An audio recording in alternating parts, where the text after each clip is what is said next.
Hola chicos, ¿cómo les va? Bueno, voy a tratar de ser sintético para no llevar demasiado tiempo, porque si no los videos quedan muy largos. Eh, Ahora vamos a ver una presentación sobre brújula, que es lo que pretendemos que ustedes sepan de brújula y magnetismo. Lamentablemente no tengo ninguna brújula en mi poder, imposible ir a la universidad para tratar de buscar una, así que nos ayudaremos con algunos de las gráficas que están al final. Para esto vamos a ver la presentación.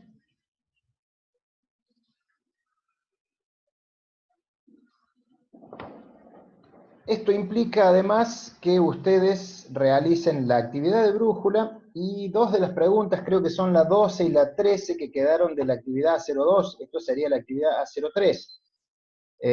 Pero va acompañada con esas actividades prácticas, con esas preguntas, y les repito que lo principal para nosotros acá es el manejo de la brújula, pero bueno, lamentablemente no lo vamos a poder mostrar en cámara. ¿Qué es lo que vamos a tratar de ver en esta clase? Vamos a repasar los conceptos básicos en relación al uso de la brújula geológica, y nuestra intención fundamentalmente en esta asignatura va a ser medir la orientación de planos y de líneas inclinadas sobre esos planos. Ustedes ya practicaron bastante en el cursado de introducción la medición de la brújula como si fuera un instrumento para hacer levantamientos topográficos. Acá, o sea, eso sería el uso cartográfico. Acá vamos a tratar de darle más un uso estructural. De todos modos, estamos hablando de brújula. Todo el mundo sabe que es un instrumento, ya a qué se refiere, cómo se define y qué pueden decir de una brújula. No voy a perder tiempo en eso, pero sí les voy a mencionar, para que tengan una idea, algunas de las clasificaciones más generales. ¿Qué tipos de brújulas tenemos? Tenemos brújulas de limbo fijo. ¿Eso qué quiere decir? Que el limbo, ustedes saben que es la escala graduada donde están marcados todos los ángulos que nos permite medir la aguja de la brújula. Puede trabajar en forma fija o puede trabajar en forma móvil. Voy a cambiar el orden para que vean lo que entienden. Una brújula de limbo móvil es una brújula donde nosotros movemos la estructura del limbo y lo que queda fijo, en teoría, es la aguja. ¿Y por qué queda fija? Porque queda retenida por el campo magnético local y permanece orientada con ese meridiano magnético. Entonces, lo que nosotros vamos moviendo, al tener la brújula bien en posición horizontal, es el limbo que va girando, y las dos puntas de la aguja, en este caso, nos van mostrando la lectura de la orientación de esa aguja. O sea que nuestra brújula tradicional es una brújula de limbo móvil. Recuerden eso, que siempre en este caso lo que queda fijo es la aguja si la brújula está horizontal y la aguja no tiene ningún tipo de roce con el eje pivote que la sostiene o con el vidrio que la cubre. Por el otro lado, las brújulas de limbo fijo son los teodolitos, o lo que llamamos las estaciones totales, en los cuales nosotros no vemos a simple vista el limbo, sencillamente lo vamos a ver la lectura a través de una pantalla digital en los medios electrónicos, o en los viejos medios había mirillas que nos permitían iluminar y ver el limbo que estaba oculto en esta parte de la brújula. Acá tenía un limbo horizontal y en esta parte un limbo vertical.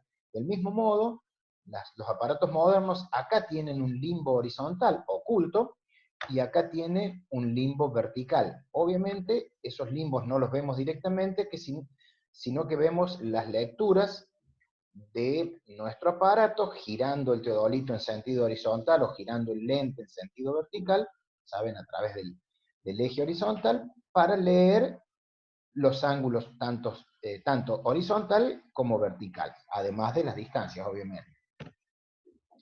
¿Qué tipos de brújula tenemos? Vamos a empezar por lo que ustedes todavía no han visto. Esto es lo que se llama una brújula estructural, o la brújula tipo Freiberger.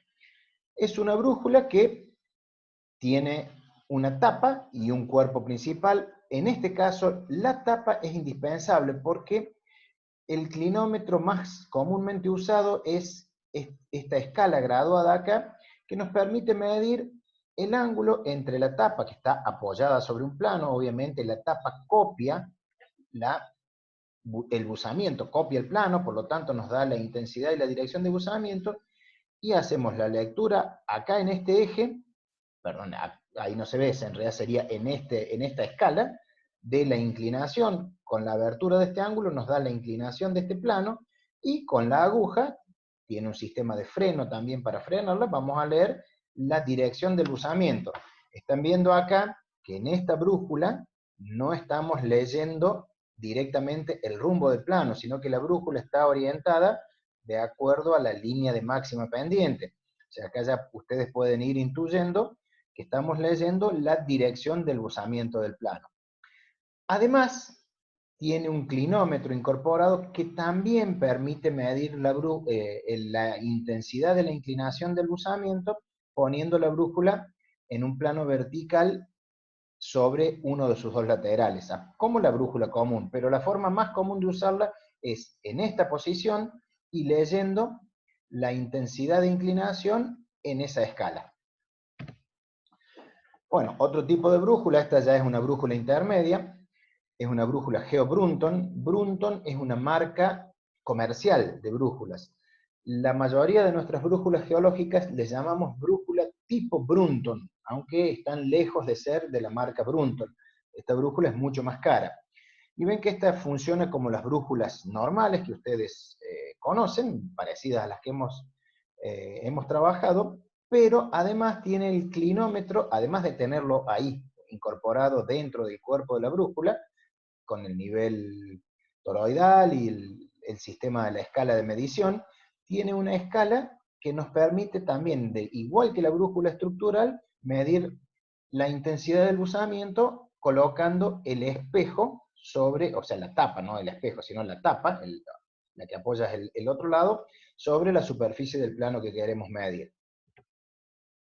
Bueno, esta es la brújula tipo Brunton, que eventualmente puede ser de marca Brunton, y es una brújula normal como las que ustedes han trabajado y ya han aprendido a usar. Las partes fundamentales, bueno, están explicadas, pero sí yo quería mostrarles acá que tienen una escala interior, que es la escala de intensidad de buzamiento, que ven que es un ángulo vertical que va de 0 a 90 grados, y de 0 a 90 grados, y paralelamente tienen la escala, fíjense que va de 100 a 0, o de 0 a 100, y de 0 a 100.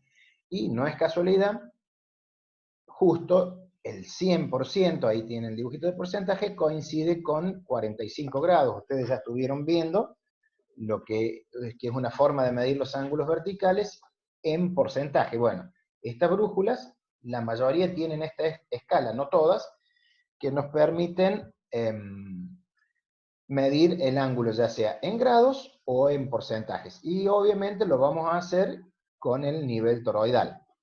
El nivel esférico lo reservamos para las mediciones de ángulos horizontales. Bueno, esto ya lo han visto, los elementos de la brújula. Recordamos el cuerpo principal, el nivel toroidal, que es parte del clinómetro, el espejo para realizar algunas mediciones auxiliares, las pínulas, es bueno manejar el vocabulario, tenemos el limbo exterior para los ángulos horizontales. No sé si todo el mundo ha visto que tienen un botoncito que sobresale, esto es un freno que sirve para, apretándolo con mucho cuidado, no es fácil, lo que se hace es trabar la aguja para retener un ángulo y poder mirarlo en caso que no lo podamos ver cuando estamos haciendo la lectura. Además, muchas brújulas tienen, casi todas en realidad, tienen ese tornillito que no es solamente se mueve con un destornillador o con alguna herramientita, que permite mover el limbo y hacer que el cero del limbo no coincida con esta marca, que a su vez es la marca que coincide con la línea de rumbo de la brújula. Esta va con la línea axial del espejo y la línea que une las dos pínulas. Bueno, ahí hay una marquita sobre el limbo que en la gran mayoría de los casos tiene que coincidir con el cero de la brújula. En algunas situaciones conviene que ahí coincida otro valor angular y que no sea el cero. Ahí lo vamos a ver un poquito más adelante. Vamos a ver los sistemas de notación o de anotación de ángulos. Ustedes creo que alguna vez ya han sentido hablar, y creo que lo hemos mencionado, del sistema centesimal de medición de ángulos. Es similar al sistema sexagesimal que usamos nosotros normalmente, con la diferencia que la vuelta completa, en vez de valer 400 grados, vale 360, perdón, en lugar de valer 360, vale 400 grados, por lo tanto, cada cuadrante o cada ángulo recto de este sistema vale 100 grados. Entonces, en este caso no se usan los minutos y los segundos, y ahí sí podemos usar directamente las fracciones de grado en notación decimal. O sea, todos los numeritos que van después de la coma. Bueno, el que ya les anticipé, el sistema sexagesimal es el que nosotros usamos, la vuelta entera son 360 grados, se miden en sentido horario, o sea, sabemos que tenemos los primeros 90 grados al este, más 90 grados 180 al sur, 270 al oeste, y la vuelta entera 360. En este caso, lo normal es que se den, las unidades sean los grados, y las fracciones de grados se dan en minutos, sabemos, el grado está dividido igual que las horas en 60 minutos, y a su vez cada minuto dividido en 60 segundos. De ahí en adelante, si las fracciones de segundos, si en algún caso pudieran medirse, no con una brújula, se usan sí en fracciones de segundo en sentido decimal, o sea, agregándole comas.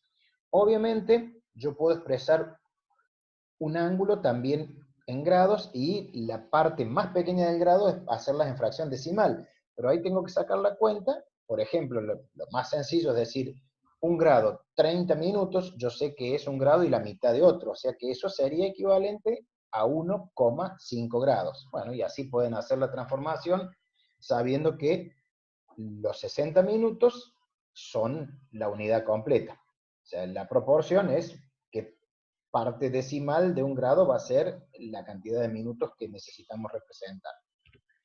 Ahora, si estamos hablando de ángulos verticales, ya lo vimos en el práctico anterior, tenemos, lo más común es representarlo como grados, pero sabemos que podemos hablar de una escala porcentual, la mencioné, la anticipé recién en la pantallita anterior. Sabemos que un porcentaje de un ángulo vertical es la relación porcentual entre la distancia vertical respecto a la distancia horizontal, obviamente entre dos puntos a distinta altura en el terreno. El ejemplo típico, conocemos un ángulo de 45 grados, sabemos que los dos catetos son iguales, por lo tanto la distancia vertical es igual a la distancia horizontal, por lo tanto representa el 100% de esa distancia horizontal. Ya lo practicamos en la clase anterior, no creo que tengan problemas. Del mismo modo que también vimos la representación fraccional o la relación entre la distancia vertical respecto a la distancia horizontal. En este caso, por ejemplo, los 45 grados, también se representarían como una relación 1 a 1. O sea, siempre traten de expresarlo de acuerdo a la mínima unidad posible. Bueno, para ustedes les queda este ejemplito, que digan, por ejemplo, una relación 1 en 2, qué porcentaje representa y qué valor angular en grados representa, o por el contrario, un ángulo de 38,5 segundos, qué valor angular representa, y si quieren además sacar la relación horizontal, vertical y porcentual, lo pueden hacer, les va a venir bien como práctica. Ahora vamos a repasar los conceptos que ustedes ya han visto en introducción, pero siempre es muy bueno recalcarlos. Nos vamos a valer de esta herramienta gráfica, espero que tengan la imaginación de ver que esto es un block diagrama, o sea que es una representación tridimensional, es algo espacial, obviamente representado en las dos dimensiones que tenemos en la pantalla adelante. Pero ven que esto es una figura, un cuerpo que tiene una cara, un corte oblicuo dentro del cuerpo. Para referirnos a los planos y líneas, vamos a darles los nombres a los ángulos, a los vértices. En este block diagrama, ¿qué vemos? Que tenemos, por ejemplo, un plano horizontal. Para que tengan una referencia, nuestro plano horizontal de referencia es este plano. que según se ve acá es el plano AEGF. Esa es nuestra horizontal. O sea, es el plano donde nosotros estamos parados normalmente, el plano horizontal, nuestro ejemplo más común es la superficie de la Tierra. En ese plano tenemos ubicada nuestra línea norte-sur. Ahí está graficada, es esta línea que está trazada, contenida en este plano. Podría sobresalir, pero este tramo está trazado todo dentro del plano. Tenemos también planos verticales, o sea, que es la condición de un plano vertical, que tiene que ser perpendicular al plano horizontal. Y acá claramente tenemos bien visibles, bien dibujados, dos planos. Por ejemplo, este plano, que es el plano A, B, C, D, E, es un plano vertical. Ven que está perpendicular a este plano. Tiene una orientación determinada, pero también es perpendicular este plano, que forma este lateral del cuerpo, que es el plano B, C y H. A su vez, estos dos planos son perpendiculares entre sí, pero los dos son planos verticales. Y de esa misma forma tengo infinitos planos verticales. Si estos están girados a 90 grados, podría trazar cualquiera de los intermedios, me costaría mucho dibujarlos, pero existen infinitos planos verticales que se pueden trazar respecto, o sea, perpendiculares a este plano horizontal. Eso quedó claro entonces. Este plano inclinado, que es el que aparece en este corte, es el plano EDHG, es nuestro plano en cuestión y es el plano al que le queremos medir su orientación. Ya sabemos cómo se mide, pero a ese plano, para usar correctamente la brújula, tenemos que empezar por definir dos líneas principales en ese plano. Ustedes ya saben a qué me estoy refiriendo. Una es la línea de rumbo. ¿Qué es la línea de rumbo? La están leyendo. Completito es la línea formada por la intersección de ese plano inclinado con un plano horizontal. En resumen, es cualquier línea horizontal, pero trazada o contenida en el plano inclinado. No en el aire, no es una línea horizontal en el aire, sino que es una línea horizontal sobre este plano. Acá si tenemos este plano horizontal superior, nos queda la línea EG, esa es una línea horizontal, es una línea de rumbo. Del mismo modo que es una línea de rumbo, esta otra DH también es una línea de rumbo, y sería línea de rumbo cualquier otra línea que yo trazara paralela a estas dos. El requisito que cumplen estas líneas es que la cota de cualquiera de sus puntos siempre tiene el mismo valor, o sea, no tiene ninguna inclinación, es una línea horizontal. Ahí aparecen. La otra línea importante es la línea de máxima pendiente. La definición formal dice lo que están leyendo, que es una línea formada por la intersección de un plano inclinado, el que estamos midiendo, con un plano vertical, pero que es perpendicular a la línea de rumbo.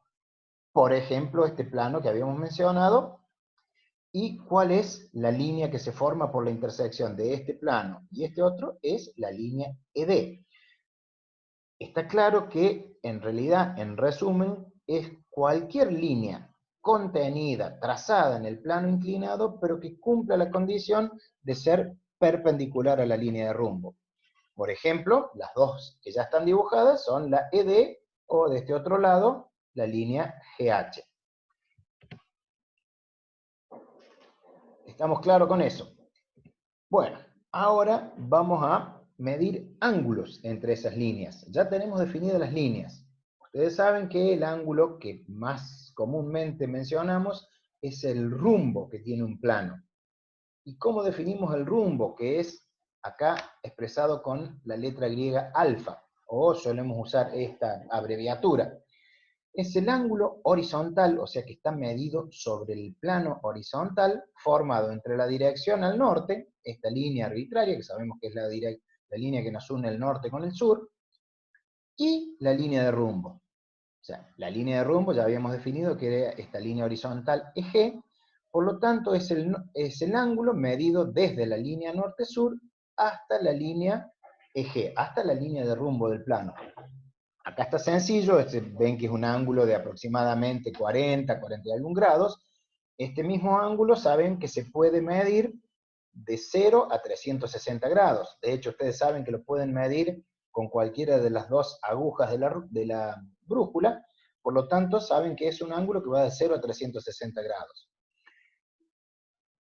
El otro ángulo que nos va a caracterizar que nos va a caracterizar o ubicar espacialmente este plano es la intensidad de buzamiento, o muchas veces le vamos a llamar a secas buzamiento. Cuando hablamos de buzamiento sin decir qué es la intensidad, implícitamente nos estamos refiriendo a la intensidad del buzamiento. Usamos normalmente la letra beta, o a veces solemos poner BZ o IBZ.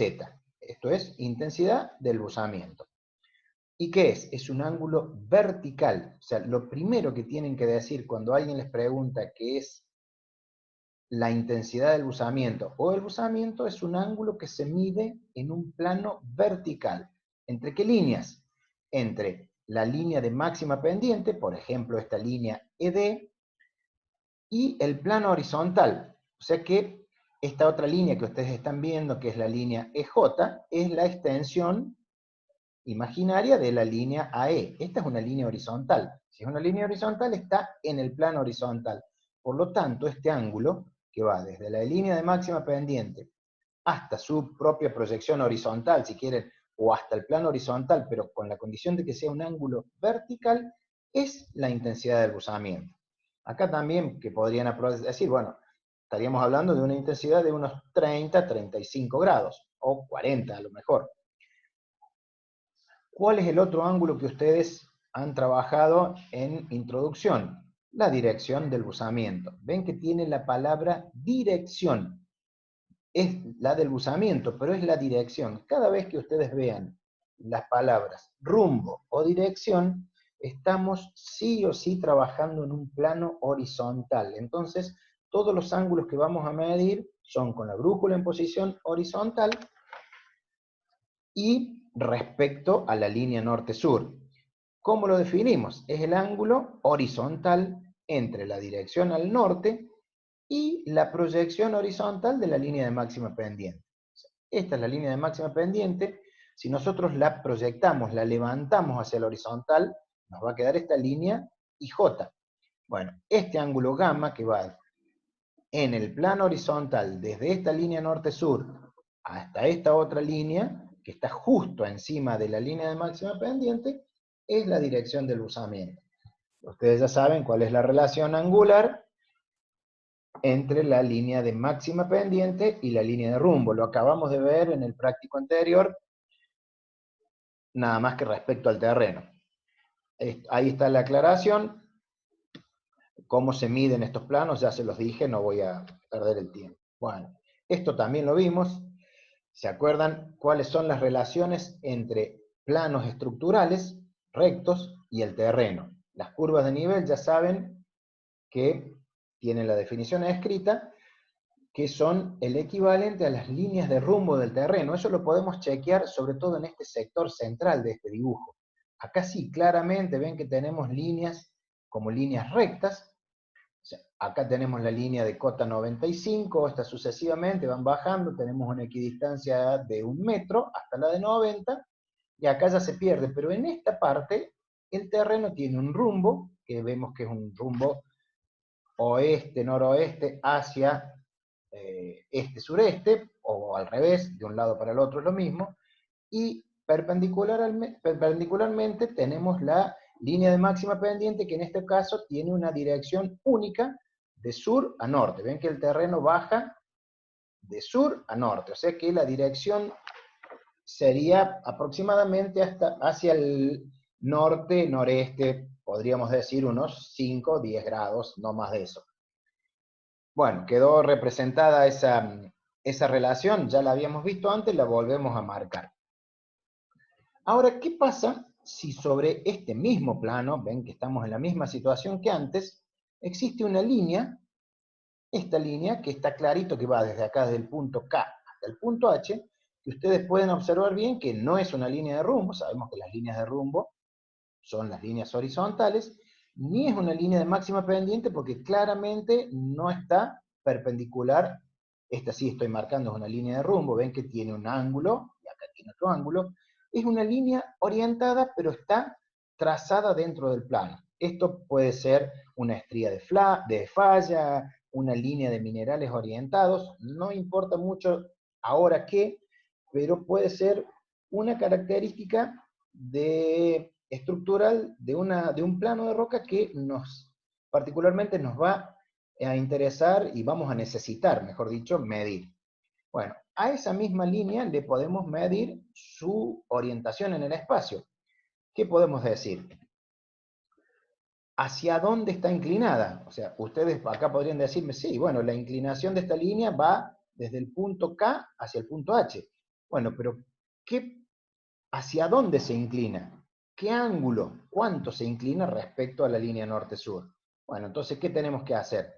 Levantar esa línea verticalmente, proyectarla en el plano horizontal, que en este caso sería el punto KJ, ven que es esta misma línea levantada verticalmente hacia el plano horizontal, y medir el ángulo que forma esta línea en el plano horizontal respecto a la línea norte-sur. Está claro que esta línea es exactamente la misma que esta. Entonces ahí tenemos que es el ángulo horizontal formado por la dirección al norte, la dirección norte-sur, y la proyección horizontal de esta línea inclinada. Obviamente siempre midiéndola en el sentido hacia el cual la línea baja, hacia el cual la línea se sumerge. Nunca vayan a medir la línea al revés diciendo hacia dónde sube. ¿Y qué nos interesa saber? ¿Cuánto se inclina? O sea, la intensidad de inclinación. Si dijimos que es una intensidad de inclinación, que también la llamamos beta, igual que el buzamiento, es un ángulo vertical, o sea que vamos a tener la brújula necesariamente ubicada en un plano vertical, y vamos a medir la inclinación de esa línea, o sea, el ángulo vertical que se forme entre esa línea y el plano horizontal, o sea, entre su propia proyección horizontal. Obvio que la primera línea, el primer ángulo, perdón, se mide con la brújula en posición horizontal, eso significa el nivel esférico centrado, y la segunda línea se mide con la brújula en posición vertical. Eso es un poquito difícil, pero ya vamos a tener la oportunidad y lo vamos a practicar. O sea, y lo que vamos a usar para medir la intensidad es el nivel toroidal.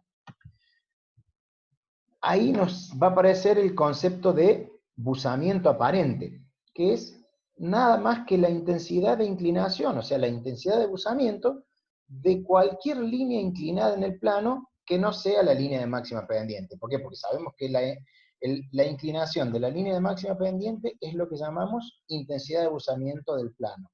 Ahora el plano tiene muchas líneas que no son la línea de máxima pendiente, que también están inclinadas. Bueno, esa inclinación de cualquier otra línea que no sea la de máxima pendiente es un buzamiento aparente del plano. Consignas, bueno, ahí le quedan, algunas cosas ya las adelante, el resto dedúzcanlo ustedes. Y paro y sigo en otro videíto.